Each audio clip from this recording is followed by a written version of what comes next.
Here we are aboard the Guardian Angel. She's a 40-foot sedan bridge. She's 1994, and she has a bad fuel pump on the port side motor. So we'll be changing that today, and I'll be walking you through it. And there it is. This is the Quantum Fuel Systems highflowfuel.com's replacement fuel pump for 7.4 liter marine power 454s. Fuel injected, throttle body injected. It's a 94, so the Chevy TBI on there. Hopefully this works. It looks like it's right. The ports look right. The intake and outlet, the injector connector looks right, or the fuel pump connector looks right. So hopefully that works. And here we are aboard the Guardian Angel. The port side motor for this boat is actually under the settee that I'm sitting on. So we're gonna take that apart and get into access to the back side of the motor where the fuel pump is mounted. All right, so here's the fuel pump. You see the two fuel filters, the water separator down right kind of in the middle of the screen, and just above that to the right is the small micron fuel filter, and the fuel pump is actually mounted in a bracket directly behind that. We definitely need more light, so I'm going to go open the engine compartment from the outside on the rear deck, and that'll get us a bunch more light in there. It's a bright and sunny day here in Connecticut, so stand by for that.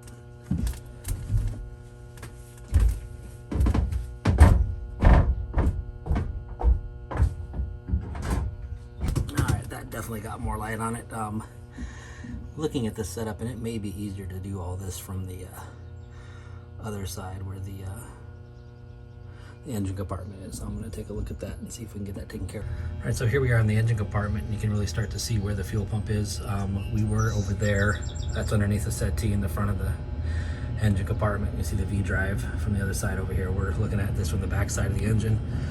Here's the fuel pump, vapor port, inlet port, water separator we were looking at earlier, and then the main fuel filter up there. We're going to replace that fuel filter as well. I've got a new one of those.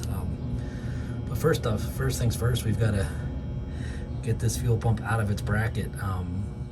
It's kind of hard to get to. This is much better than the starboard side engine, but yeah, it's still not quite easy to get to. Get that out. All right. First things first, you gotta get this fuel filter out of the way.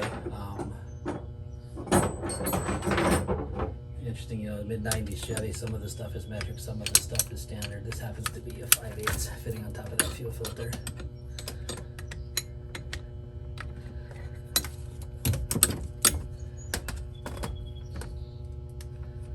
This is the feed line to the throttle body up on the big 454. And then the bottom one as well. These are just Chevy TBI fuel injection fittings. Let me go backwards because we're upside down. Can't even see that one. Working on boats is great. It's mostly done by feel. I'm working on cars by braille.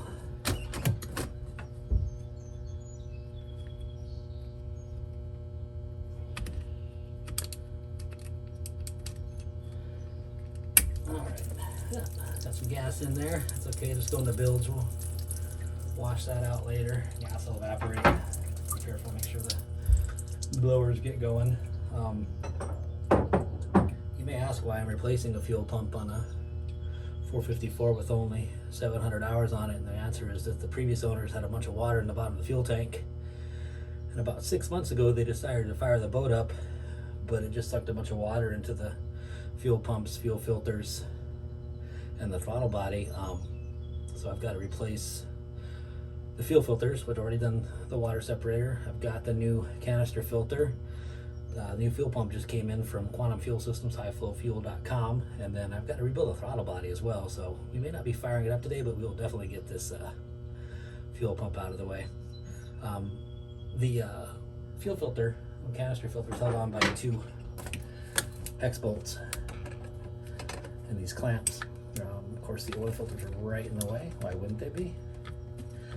Huge engine compartment with a giant motor in it.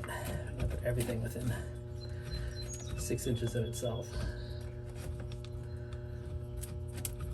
I do like the remote fuel rough oil filters on this engine.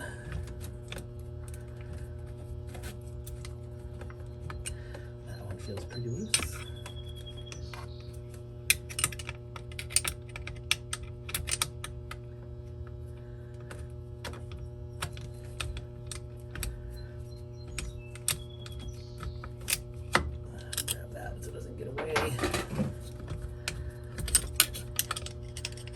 Kind of surprised. This boat is sitting in Old Saybrook, Connecticut, real close to the ocean, and nothing's like corroded or rusty on any of these fasteners or fittings, which is really nice.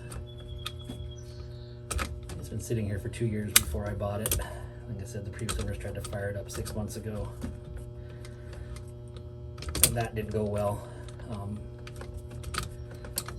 It wouldn't start, so they thought it needed fuel pumps, which it does now. I don't think it did then, but it was just sucking water up into the injectors and fuel pump and this filter, and then they managed to strip a bunch of the fuel lines on this side, and they took those out from the other side to get them copied over at Napa, I guess, not a sponsor, and lost them all. So I had to build fuel lines, buy new fuel filter mounts, and goes from there. All right, so we've got that out of the way. You can see the pump a little bit better now. I do have to get that feed line for the canister filter off the back of the pump before we can go any further. So that's this 5/8 fitting right behind the oil filter. Not easy to get to, of course. Why would you make things wide open and easy on a 40-foot boat? You should have plenty of room to do all this, but you know, it's a lot easier to get it from here with the distributor. Yeah, you're looking at the back of the motor. This is a V-drive, so the front of the 454 faces backwards, and this is the flywheel side. All right, now that line's out of the way. We can take off that big fitting here, and I think I need a different wrench for that. That's going to be my all 16ths. Right back. All right, so like I said, this is a big fitting. I think it's 5/15/16. It's the brass fitting on the back of the pump, but it goes through the grommet that holds it into the bracket, so it's got to come off before you can take the pump out. Yeah, that's kind of a bear to get to because, you know, it's a boat.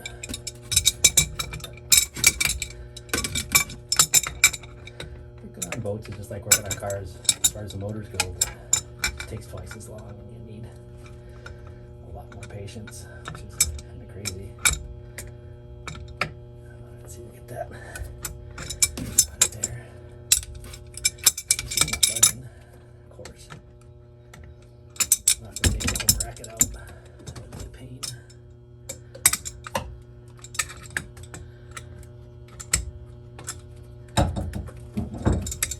She is not budging.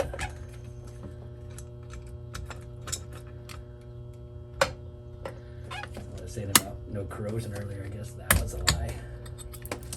Oh, I think it's moving now. Maybe not. Yeah, we're just gonna take the whole bracket out, I guess. So go to the other side. Take off these fuel line fittings from over here. There's a vent tube up here on top. This is just a vapor line. It's comes up from here, this vapor port on the fuel pump, up into the, oh, there's a bracket missing here. That's not awesome. I'll have to figure that out, I guess. This vapor line comes up into the fuel return system here, which is just a big block that the return line from the throttle body goes to, and this vapor line goes to, and then it goes back to the tank. So that's loose. And take this 7/16 fitting. I'm sorry, that's 11/16. And we're going to go backwards because we're upside down.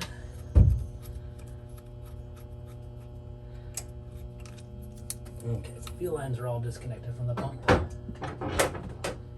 we've got to get this bracket off. That's a 7/16 stainless steel bolt with this metal bracket on.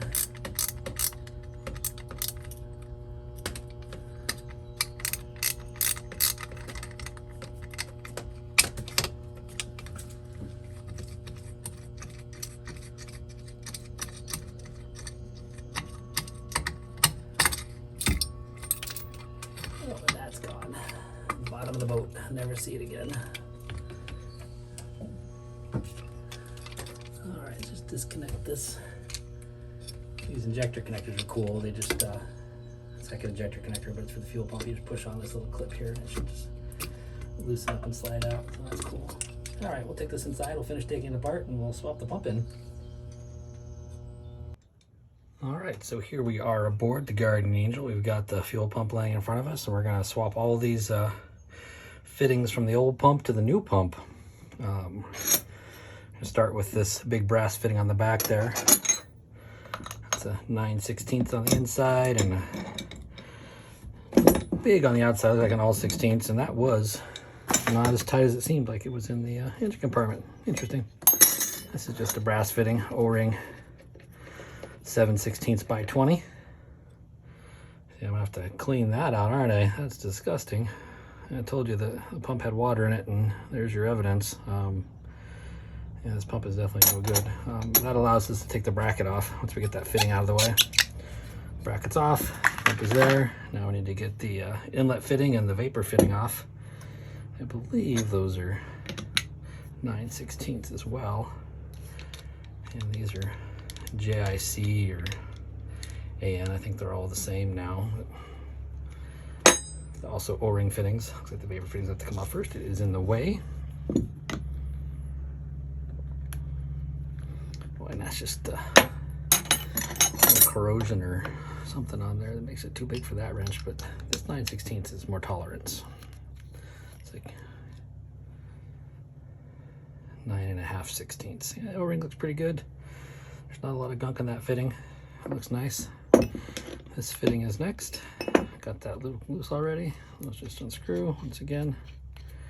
O-ring fittings, you can see the O-ring on there looks pretty nice. Looks like they were just replaced. I guess this fuel pump was fairly new when they put water in it. Although I don't recognize, well, that can't be good. That's supposed to go in there, isn't it? Well, anyway, that fuel pump got sucked up a bunch of water and it needs to be replaced. All right, here's our new pump. Quantum Fuel Systems, as you can see. Very nice. Same shape and general layout as the old pump. Distance from here to here is the same. Connector's the same. These are backwards though. If you look at the connector on here, the vapor fitting faces down on this one. And, you know, that's this being the top of the pump because of the connector. So I have to install this pump upside down so that the vapor fitting doesn't have to do funny things to get there. But other than that, it looks like it's going to work just fine.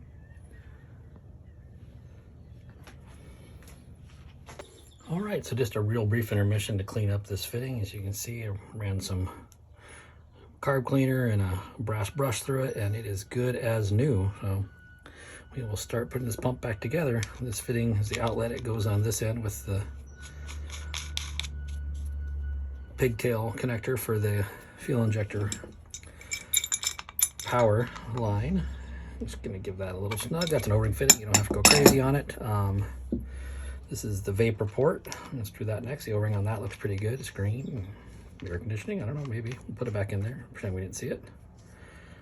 I don't know what color fuel O-rings are supposed to be, but I would guess black, or I think the ones that came in the throttle body rebuild kit were green, so maybe we're okay. I'm just gonna give that a little snug. I want that pointed pretty much straight out so that vapor line can get back in there with no issues. All right, and then the inlet, 90-degree AN or JIC, looks like hydraulic fitting, honestly. Can't put that in with the vapor port there, so if anything worth doing is worth doing twice. We'll take that back out. Then we'll put this in there. Most of the paint and chips you're seeing are from the outside of these connectors. I don't think there's a lot of gunk on the inside. They're pretty clean. Give that a little snug so that O-ring doesn't go anywhere. Now I'll put the vapor port in. Last time, right? And then I already see something I have to take apart again. That bracket's got to go on. The JIC things are pretty cool. You get them lined up the way you want them. You just snug down this rotating nut, and they seem to be leak-proof. And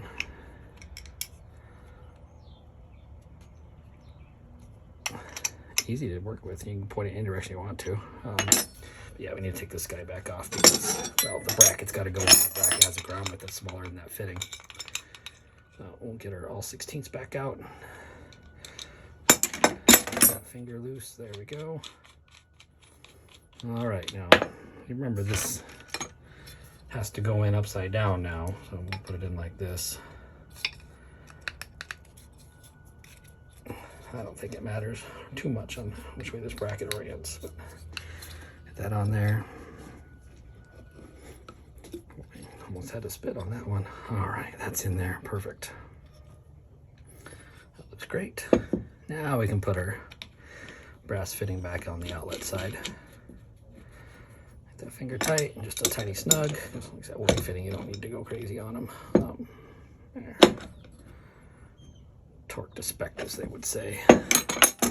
Okay, since I have this out and it's easy to get to things right now, I'm going to mount the new fuel filter and put the outlet hose from the fuel filter, the pump to the, from the outlet hose to the pump to the fuel filter on. This is the new fuel filter. This is the old fuel filter. You can see they're the same.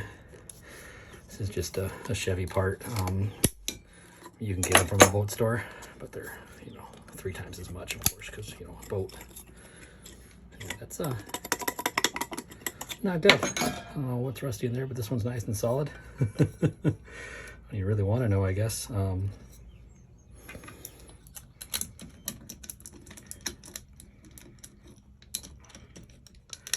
So this mounts with those 1/4" hex head bolts.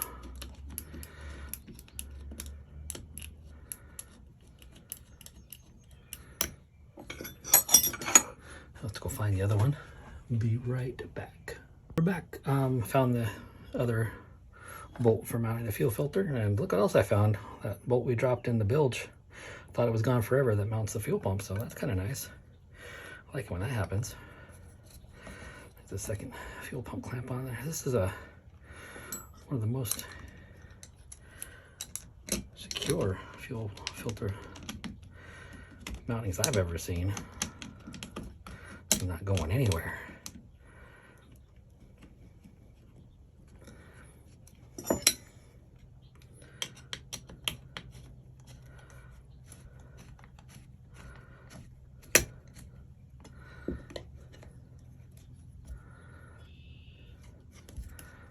Down in there, just like that. These guys snugged up evenly, just so it goes on there straight.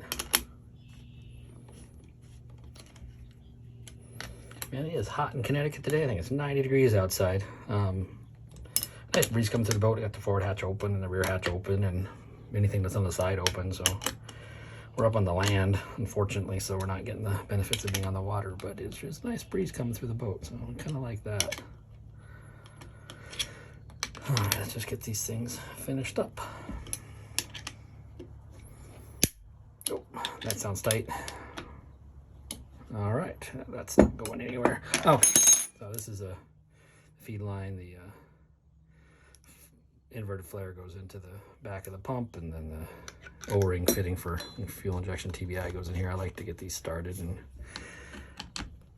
make sure that they're not going to give me any problems. Looks like I've been doing that backwards. You don't want to cross thread these. They're all brass and they will strip and make your life miserable. And these hoses are not something you can find. You can make them. You can get Napa to make them. You can get a couple marine supply places to make them for you. But you know, U.S. Coast Guard spec hoses that fit a 26-year-old boat are hard to come by. Yeah, that's gonna give me grief, isn't it? All right.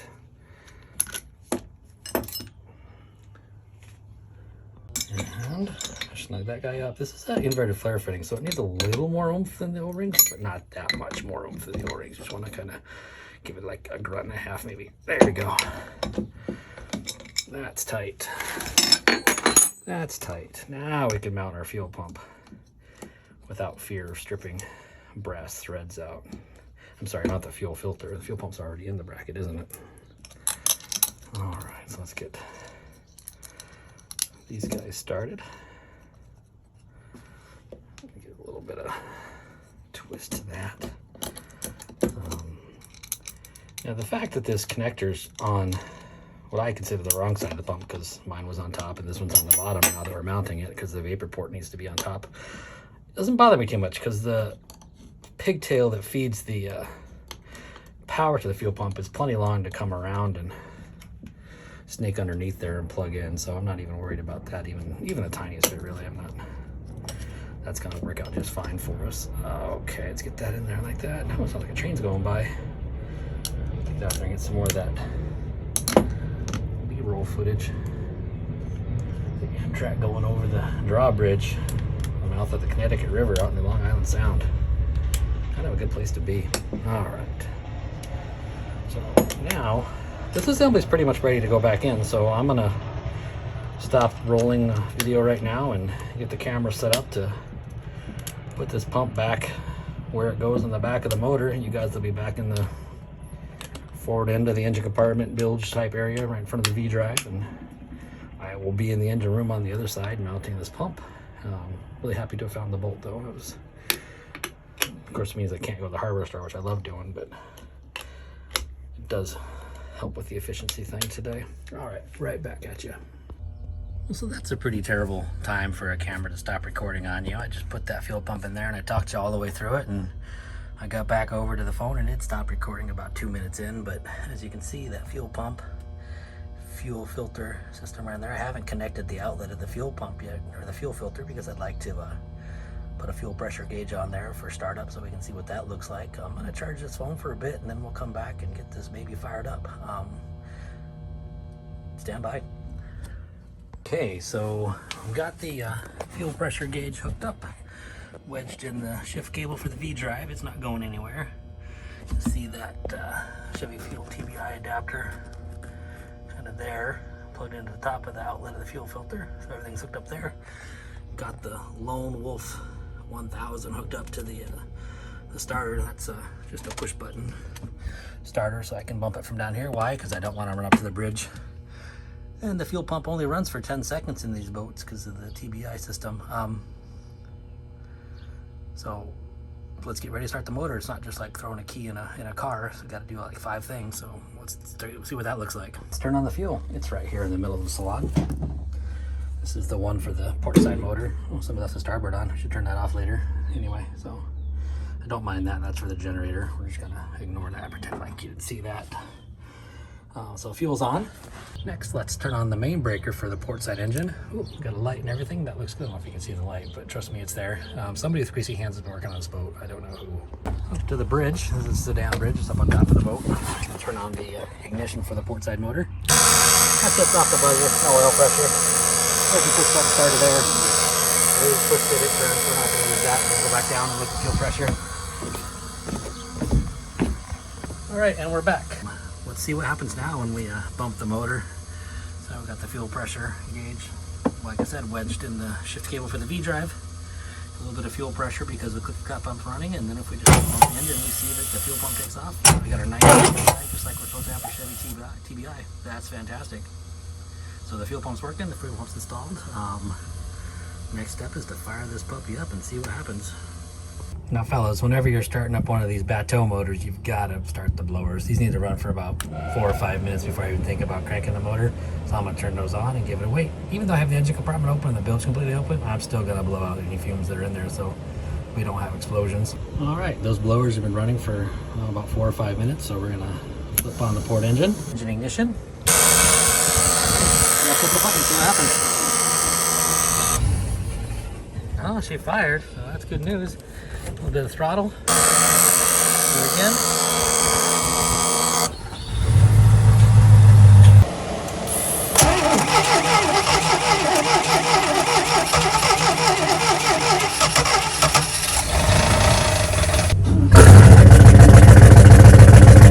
Alright, this is the Guardian Angel, and it now runs thanks to Quantum Fuel Systems. That install is fairly straightforward, fairly easy. It did take a couple of interesting turns that I had to figure out along the way, but there's really no issue with the part itself. It pumped up and ran and just got this boat running with no problems whatsoever. So I really appreciate Quantum Fuel Systems, all they do, and I really have both pumps in the boat now. So both sides are Quantum Fuel Systems powered. Go to highflowfuel.com and check them out. They are awesome.